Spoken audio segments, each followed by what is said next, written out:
This is English Literature Web. I am Professor L.B. Gayakawad,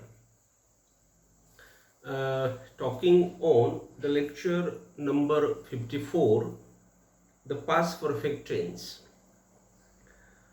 The past perfect tense is used when the action completes itself on certain time. Certain time means there is the exact time or the particular time on which the action completes itself, and this action completes in the past tense. So the action completes in the past tense, and therefore it is called the perfect past tense. It means that in every perfect past tense the action completes in the past. In the past means the subject completes that action in the past. In the means it is the past story of that subject. It is the past story means it is the success past story of his life, or suppose anything which is done by that subject in the past is called the past perfect tense. For example, we will see Sham had come to us. Sham had come to us yesterday means here Sham is the subject, and this Sham had completed the action of coming to us, and that's why there is the sentence Sham had come to us. The second sentence is there, he had sat there under the tree, means he had sat there under the tree means this he subject had completed of sitting under the tree, means he had completed the action of sitting under the tree, and that's why the sentence is there, he had sat there under the tree. Now we will see the study of this past perfect tense with the help of the following structures. So at first we will see the structure which is the simple positive structure. So at first when we will see, or when we are going to see this structure, we will see that there is the subject, any subject, means we can take any subject there, plus had, plus PP. PP means past participle. Past participles means we can say that suppose there is go, so go becomes went. This went is the past verb, past verb we will say. But when we say gone, that is the past participle. So go, went, and gone. Gone is the past participle. So here we will take the past participle. Then we will take the object. And object means what? The subject on which word the subject is making action, that is called the object. And then complement. Complement means the group of the words which helps to complete the meaning of the sentence, that is called the complement. And full stop. Full stop is there because this is the simple positive structure, and that's why we give there the full stop. So what is the structure? The structure is any subject means we can take any subject, plus had, plus PP, plus O, plus C, plus full stop. This is the structure. Now we will see one example with the help of this structure. So the example is, I had lived humanity in my life. I had lived humanity in my life. So in this sentence we will say that I is the subject, had is the helping verb, and lived is the past participle, humanity is the object, and in my life is the complement, and the full stop is there. Second structure is simple negative. So the structure is subject, any subject, plus had, plus not, had not or hadn't, plus PP, means past participle, object, complement plus full stop. This is the structure, and the example from this structure will be this. For example, we will see, we had not or we hadn't called you for attending the marriage. So here, what is the example? The example is that we had not or we hadn't called you for attending the marriage.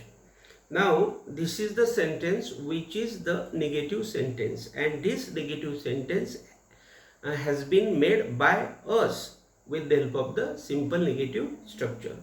So, there is the subject we, and then there is the helping verb had not or hadn't, and this helping verb is in the negative sense. Then we have taken there called, that is the past participle, and then there is you, that is the object, and for attending the marriage is the complement. This is the group of the words that is called the complement, or we can call it the group of the extra words, and then there is the full stop. Now the next structure is positive interrogative structure. Positive interrogative structure means such a structure in which there is a question, means we ask a question to the person who is before us, and the person who is before us gives us the answer in the sense of yes or no. So this is called also the yes-to-type question or verbal question. So positive interrogative verbal question we can say, or yes-to-type question we can say.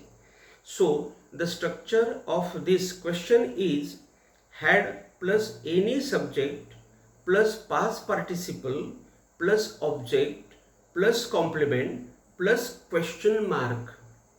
Now I will say that here is the question mark because this is the question.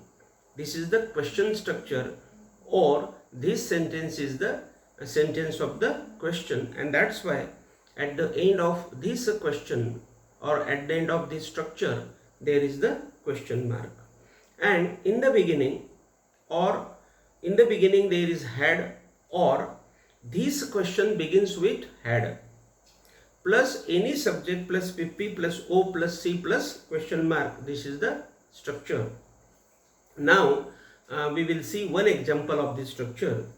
That example is, had man understood woman less to him? Had man understood woman less to him? This is the question. So if we say here, or if we answer here, the answer comes in this way that yes, man had understood woman less to him. This is the answer, because the answer comes with the reality. What is actually the reality? That reality is seen by the person who is before us, and he gives us the answer with the help of that reality. So had man understood woman less to him? So the answer is yes, man had understood woman less to him. That is the answer. So it is the yes-to-type question. Then next structure is negative interrogative structure. Means negative interrogative verbal question or negative interrogative yes-to-type question. So this question begins with had plus any subject plus not plus PP plus O plus C plus question mark. Now I want to bring the difference of these two structures to you, or I want to tell you the difference between these two structures. The difference is that the structures are same, means there is no difference between the structures. There is only one difference, and that is the difference of not. Because the first structure is positive, so there is no not, there is no use of not, And the second structure is the negative structure. That's why we have included, or the grammarians have included their not. So that's why this structure is the negative structure. The example is, had Sanjay not eaten at her yesterday? Had Sanjay not eaten at her yesterday? So if actually Sanjay had eaten or has eaten at her, so the answer will be yes.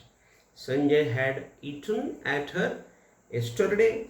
And if Sanjay had not eaten at her, so the answer will be no, Sanjay hadn't eaten at her yesterday. So if the reality is there, we give the answer in yes, or if there is no reality, we give that answer in the negative sense. So these questions are called the yes/no questions or verbal questions, or we have seen here the structures as positive interrogative and negative interrogative. Now we will see the last structure, and the last structure is again the same structure, but it is in detail. We are looking now verbal questions or yes/no questions. So at first we are going to see the positive interrogative questions. Suppose example is there, had he gone to Jalgaon yesterday? Had he gone to Jalgaon yesterday? If there is the reality of his going to Jalgaon, the answer will be in yes. So if the reality is there correct, or correct reality is there, or if that subject has gone to Jalgaon really, so the answer will be yes, he had gone to Jalgaon yesterday. And if that subject or if that person has not gone to Jalgaon yesterday, so the answer will be in negative sense. So that answer will be no, he hadn't gone. He had not gone to Jalgaon yesterday. Now the next is the question which is the negative interrogative question. So that question is, had Seema loved him really? Negative, that is, had Seema not loved him really? Had Seema not loved him really? Now this is the negative question. Now if the reality is there, the answer will be yes, Seema had loved him really. And if there is no reality, the answer will be no, Seema had not or hadn't loved him really. That will be the answer. So these are the questions which are called the verbal questions, or these are called the yes/no questions, and that's why these questions get the answers in yes or no forms, and that's why they are called the verbal questions or the negative question. Verbal questions or the yes/no questions. So now we are coming to the conclusion. Now when we are going to the conclusion, we will say that the past perfect tense is identified, or the past perfect tense is seen or studied or written or spoken with this structure, had plus pp, and the subject is any subject. Means we can say I had, we had, you had, they had, she had, it had, the police had, the boys had, the girls had. Means any subject we can take there, and with the help of this subject we can prepare the structure of this past perfect tense. And this past perfect tense is identified with yesterday. Means if there is yesterday in the sentence, that is the past perfect tense. If there is last night, last day, last week, last year, if such words are there, then it is the past perfect tense. Some days ago, some years ago, some weeks ago, If such type of words are there, then I will tell you that this is also the past perfect tense. Then if there is before, before means, before means some days, some days ago, that is called before. Not now, that is before, means it is also the past. And that's why before, if such words are there, means if yesterday is there, last night is there, if some days ago is there, or before is there, if such type of words are there in the sentence, then we can easily say that the sentence is of the past perfect tense. Here we have finished the topic. Now we will say and we will see in the next lecture. Thank you very much.